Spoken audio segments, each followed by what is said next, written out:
ஷர்மிளா, தற்போது தமிழக தேர்தல் களம் சூடுபிடிக்க ஆரம்பித்து விட்டது. 4 முனை போட்டி என்பது கிட்டத்தட்ட உறுதியாகிவிட்டது. ஆனால் இதில் அஇஅதிமுக கூட்டணி, என்டிஏ கூட்டணி ஒரு பக்கம் வலுவடைந்து கொண்டே வருகிறது. திமுக கூட்டணி ஏற்கனவே வலுவான கூட்டணியாக இருந்தது. ஆனால் அதிலிருந்து ஒரு கட்சியை தாவேக்காவுடன் இணையப் போகிறது என்று பல மாதங்களாகவே தொடர்ந்து பேசியிருக்கிறார்கள். தற்போது அது சூடுபிடிக்க ஆரம்பித்திருக்கிறது. ஆனால் தற்போது திமுக காங்கிரஸ் கூட்டணி என்பது உறுதியான கூட்டணியாக இருக்கும் என்ற வகையிலே தற்போது தகவல்கள் வந்து கொண்டிருக்கின்றன.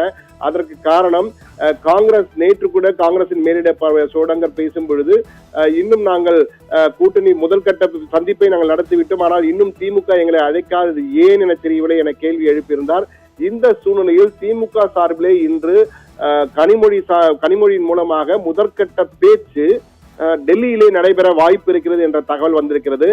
காங்கிரஸ் தலைவர் மல்லிகார்ஜுன கார்கே மற்றும் எதிர்க்கட்சி தலைவர் ராகுல் காந்தி ஆகியோருடன் முதற்கட்டமாக ஆலோசனை நடத்துவதற்கான வாய்ப்பு இருக்கிறது. கனிமொழி நடத்துவதற்கான ஆலோசனை நடத்த வாய்ப்பு இருப்பதாக தகவல்கள் வந்திருக்கின்றன. ஆனால் தற்போதைய நிலையிலே திமுக காங்கிரஸ் இடையே எவ்வளவு தொகுதிகள் என்பதுதான் மிகப்பெரிய இழுபறியா நீடித்துக் கொண்டிருக்கிறது. எனவே கூட்டணி உறுதியா இழுபறியா என்பது அந்த தொகுதி உடன்பாட்டில் தான் நமக்கு தெரிய வரும்.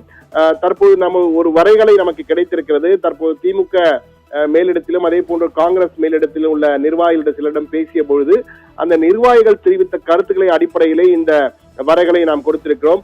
காங்கிரஸ் எதிர்பார்ப்பு என்பது தமிழகத்தில் உள்ள 39 மாநிலங்கள் 39 தொகுதிகள் இருக்கின்றன, லோக்சபா தொகுதிகள். எனவே ஒவ்வொரு தொகுதிக்கும் ஒவ்வொரு லோக்சபாவுக்கும் ஒரு சட்டமன்ற தொகுதி என்ற வகையில் 39 சட்டப்பேரவை தொகுதிகள் மற்றும் 2 ராஜ்யசபா இடங்களை எங்களுக்கு தர வேண்டும் என்ற அடிப்படையில் உடன்பாடு கையெழுத்திட நாங்கள் தயாராக இருக்கிறோம் என்பதுதான் காங்கிரசுடைய எதிர்பார்ப்பாக இருக்கிறது.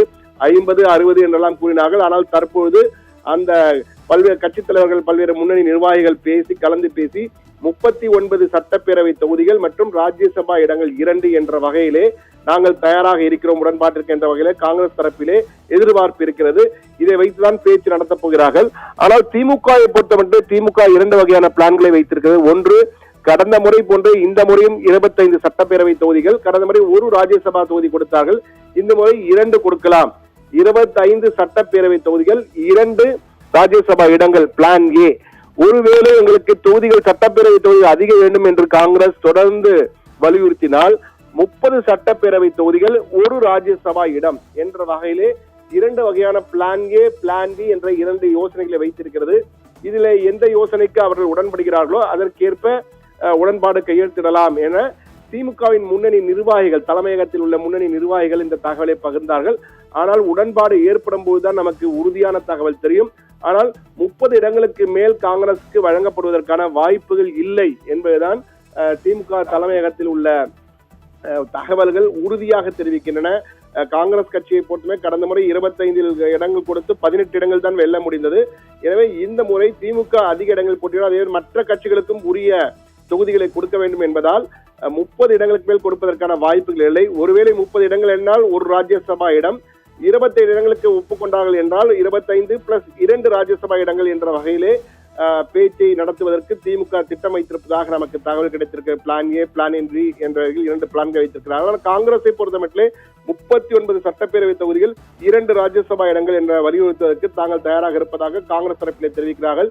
எது எப்படி இருப்பினும் அடுத்த வாரத்திலே இந்த பேச்சு என்பது அடுத்தடுத்த கட்டங்களுக்கு செல்வதற்கான வாய்ப்பு இருக்கிறது. ஆனால் இரு கட்சியின் மேலிட தலைவர்களை பொறுத்தமட்டிலே காங்கிரஸ் ஆகட்டும், அதே போன்று திமுக ஆகட்டும், காங்கிரஸ் திமுக கூட்டணி உறுதியாக இருக்கிறது, இழுபறி எல்லாம் இல்லை, கூட்டணி உறுதியாக இருக்கு என்பதை உறுதியாக இருக்கிறார்கள்.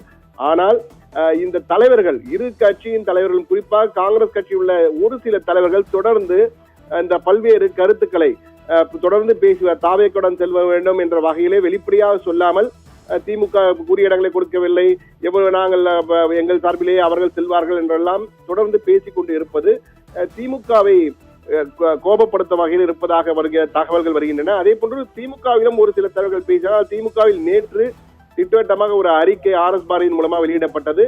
கூட்டணி குறித்து தலைமை முடிவெடுக்கும், மற்றவர்கள் தேவையின்றி சமூக வலைதளங்களோ ஊடகங்களோ பேட்டிகள் கொடுக்க கூடாது கூட்டணி தொடர்பாக என்ற வகையில் கூறியிருந்தார்கள். காங்கிரசிலும் ஏற்கனவே இது போன்ற ஒரு அறிக்கை வெளியாகி இருக்கிறது. ஆனால் அவ்வப்போது இது போன்ற சிறு சிறு தலைவர்கள், இந்த முன்னணி நிர்வாகிகள் இந்த கருத்துக்களை பகிர்ந்து வருகிறார்கள். இந்த சூழ்நிலையில் தான் தற்பொழுது திமுக காங்கிரஸ் கூட்டணியிடையே உடன்பாடு அடுத்த வாரத்திலே முதற்கட்ட பேச்சுவார்த்தை அதிகாரப்பூர்வமாக அண்ணா அறிவாலயத்தில் நடைபெறுவதற்கு வாய்ப்பு இருக்கிறது என்ற தகவல் நமக்கு கிடைத்திருக்கிறது. ஏற்கனவே நாம் கூறியது போல இந்த காங்கிரஸ் எதிர்பார்ப்பு மற்றும் டிஎம்கே பிளான் என்ற வகையில் 2 பிளான் ஏ பிளான் பி இந்த அடிப்படையில் தான் முதற்கட்டமாக பேச்சு தொடங்கும் என்ற எதிர்பார்ப்பும் என்ற தகவலும் கிடைத்திருக்கிறது. அதன் அடிப்படையிலே கிட்டத்தட்ட இந்த 25+2 அல்லது 30+1 என்றில் ஏதேனும் ஒன்றை காங்கிரஸ் ஏற்றுக்கொள்ள வாய்ப்பு இருப்பதாகவும் கூறப்படுகிறது. இது அங்கிருந்து கசிந்த தகவல்களை தற்போது முதல் தகவல்களாக பிரத்யேக தகவல்களாக நாம் பகிர்ந்திருக்கிறோம் ஷர்மிளா.